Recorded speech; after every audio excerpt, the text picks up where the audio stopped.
ახლა როგორ შეგვიძლია დავახასიათოთ ადამიანთა არსებობა ბუნებით მდგომარეობაში, სადაც ყველა ადამიანი თან თავისუფალი და თანასწორია, მას ყველაფერს გაკეთება შეუძლია, რაც უნდა. პირველ რიგში, რა თქმა უნდა, ადამიანს აქვს რაღაც საჭიროებები, მოთხოვნილებები, უნდა საჭმელი, სასმელი, უნდა საპირისპირო სქესთან ურთიერთობა. მაგრამ ამ პირობებში ადამიანები ერთმანეთთან შედიან კონკურენციაში. ადამიანებს ამოძრავებთ ერთის მხრივ შეჯიბრი, ანუ ორ ადამიანს ან რამდენიმე ადამიანს შეიძლება ერთი და იგივე რაღაც მოუნდეთ, ან ერთ და იგივე ქალი მოუნდეთ, თქვათ.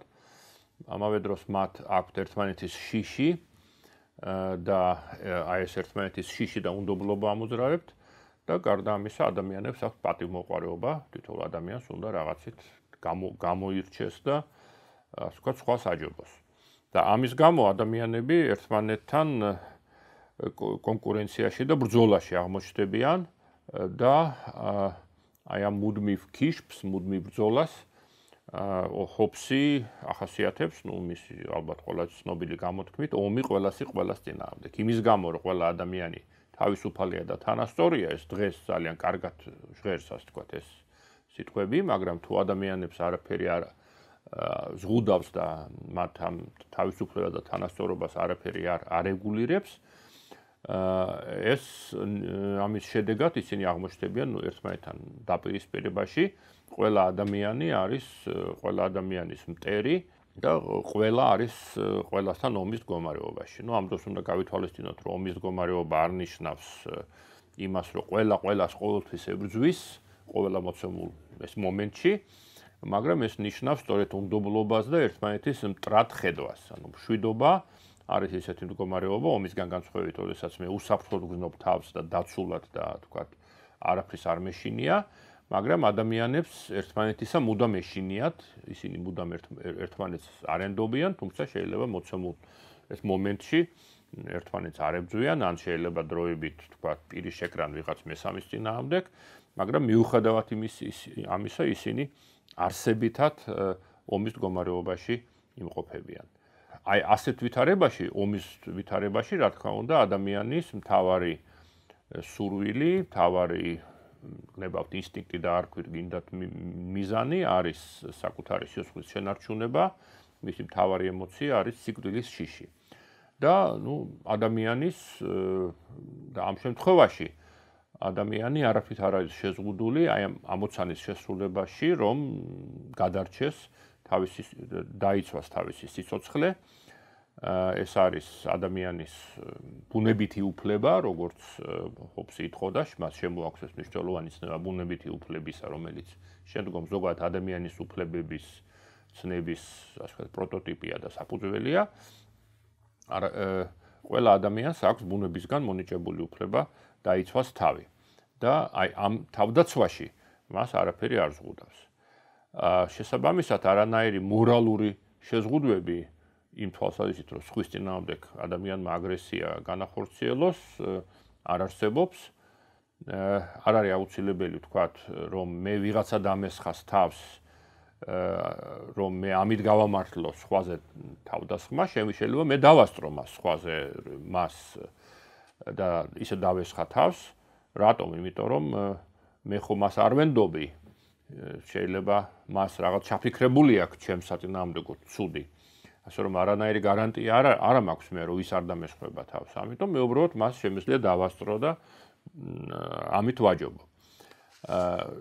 ანუ წინწრები თავდასხმის უფლება მაქვს და ეს არანაირად არ შეიძლება იყოს დაგმობის საგანი, იმიტომ რომ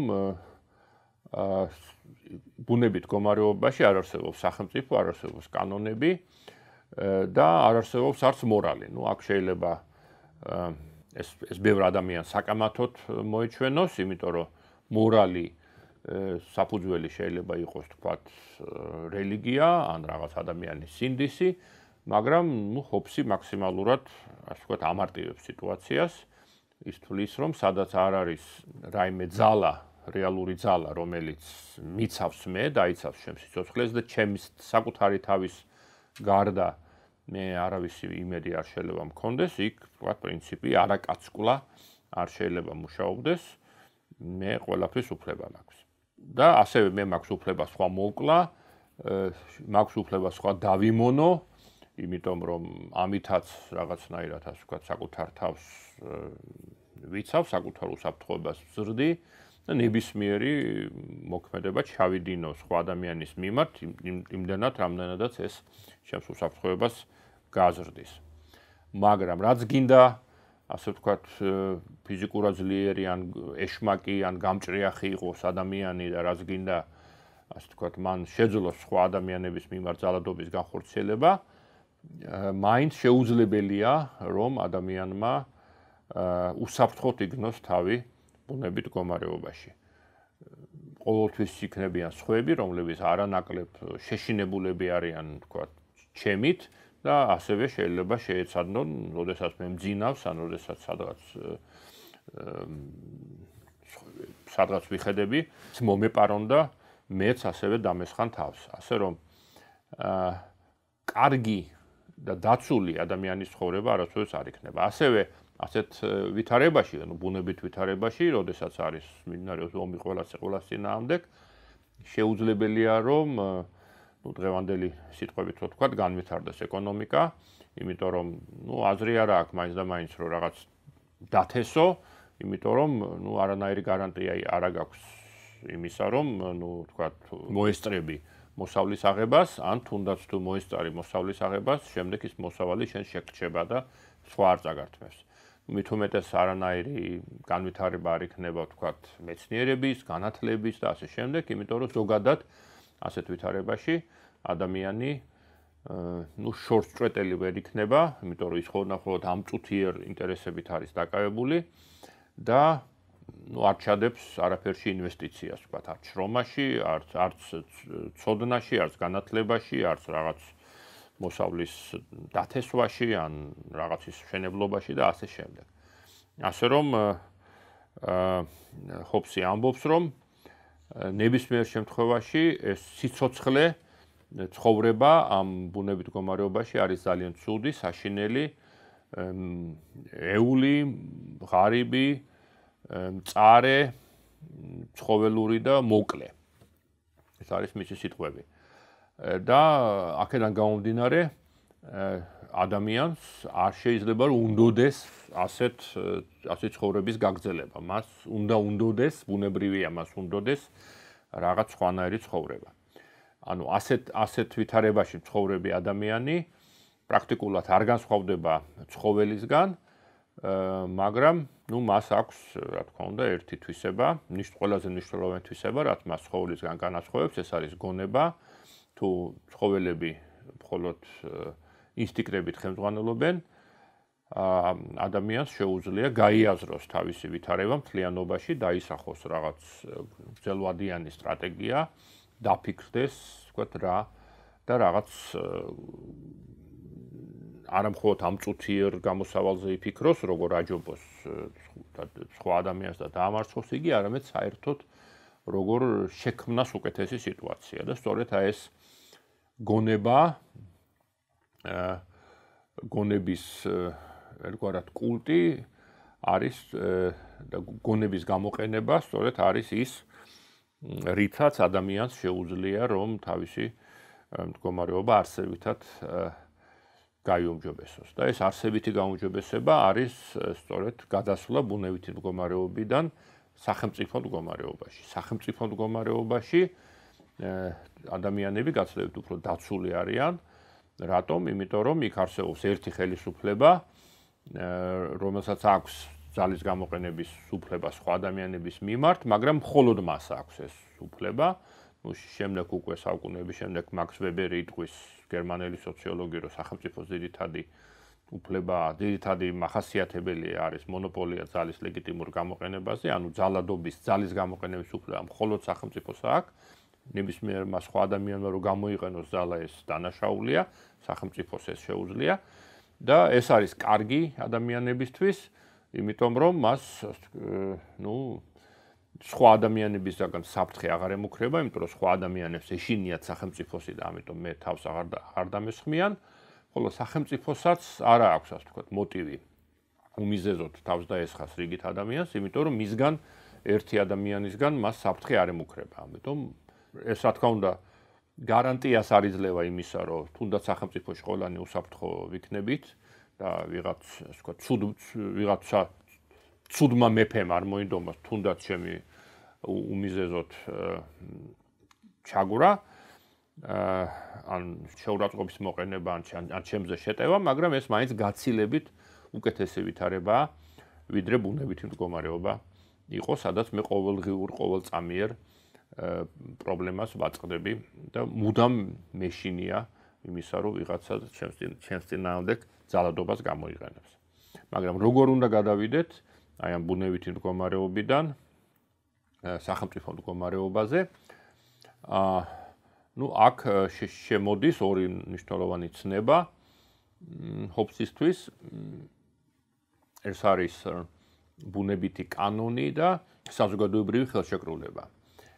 ბუნებითი უფლებაზე ჩვენ უკვე ვისაუბრეთ, ანუ ბუნებითი უფლება ნიშნავს იმას, რომ ადამიანს ბუნების ძალით აქვს უფლება საკუთარი თავი დაიცვას, მაგრამ ბუნებითი კანონი ნიშნავს არა იმ კანონს, რომელსაც ვიღაცა იღებს სხვა და შენ ვთქვათ გაიძულებს რომ ის შეასრულო, იმიტომ რომ ვიღაც სხვა უბრალოდ არ არსებობს, არსებობენ უბრალოდ სხვადასხვა ადამიანები, ჩემნაირი ადამიანები, ვერავინმე სხვა კანონს ვერ დამიწესებს. ბუნებითი კანონი ეს არის უბრალოდ გონების კანონი, გონებრივობის კანონი, როგორც თქვით, ადამიანს ცხოველებისგან განასხვავებს ის, რომ მას აქვს გონება, მაგრამ გონება რო აქვს, ეს ნიშნავს იმას, რომ გონება მას რაღაცას კარნახობს, მას გონება რო აქვს, აი გონების მეშვეობით ის თვალნათლივ და აშკარად ხედავს, რომ რაღაცნაირი ქცევა იქნება სწორი და ისე იქცევა, როგორც მას გონება კარნახობს. და აი ბუნების კანონი, რომელიც აყალიბებს, ჰობსი რამდენიმე ბუნების კანონს აყალიბებს, ჩვენ მხოლოდ სამ ძირითადზე ვისაუბრებთ, სწორედ არის ასეთი გონების მოთხოვნები. და ეს პირველი კანონი, პირველი ბუნების კანონი, რომელსაც აყალიბებს ჰობსი, მდგომარეობს იმაში, რომ ადამიანი უნდა ესწრაფოდეს მშვიდობას, თუ ამის იმედი აქვს, მაგრამ თუ არ არის მშვიდობის იმედი, მან ყველანაირი საშუალებით უნდა დაიცვას თავი. ეს კანონი რატომაა კანონი? იმიტომ რომ ეს სრულიად აშკარაა. სრულიად ბუნებრივია. თუ ადამიანი ჭკუატყოფელია, გიჟი არ არის, მას ყველა ადამიანი გაიგებს, რომ მშვიდობა ჯობია ომს, იმიტომ რომ ომში ყოველ წუთას შეიძლება მოკვდე, ხოლო მშვიდობაში ხარ დაცული. ამიტომ არ შეიძლება ჭკუატყოფელ ადამიანს არ ერჩიოს მშვიდობა ომს. და ის ამიტომ უნდა აკეთებდეს ყველაფერს, რომ იყოს მშვიდობაში, მაგრამ თუ არ არსებობს ეს მშვიდობა, რა თქმა უნდა, მან თავი უნდა დაიცვას. ეს იმდენად ცხადია, რომ ამას არავინ არ შეეკამათება, ამიტომ ამას ქვია ბუნებითი კანონი.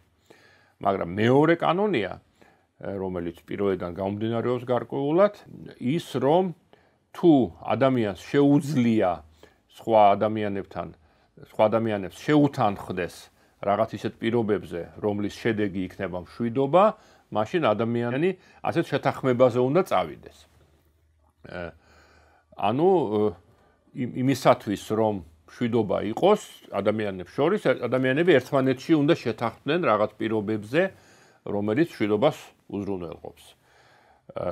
და აი ამას ქვია ასეთ შეთანხმებას, ზოგადად ადამიანთა შორის შეთანხმებას საზოგადოებრივი ხელშეკრულება.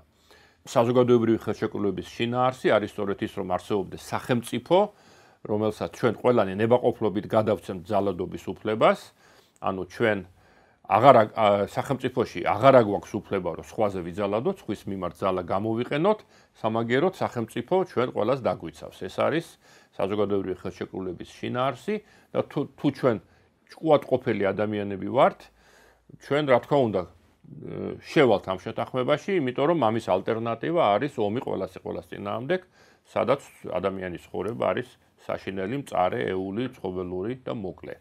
და ამიტომ ადამიანები რა თქმა უნდა ამ ხელშეკრულებას დადებენ და ასეთ შეთანხმებას მიაღწევენ.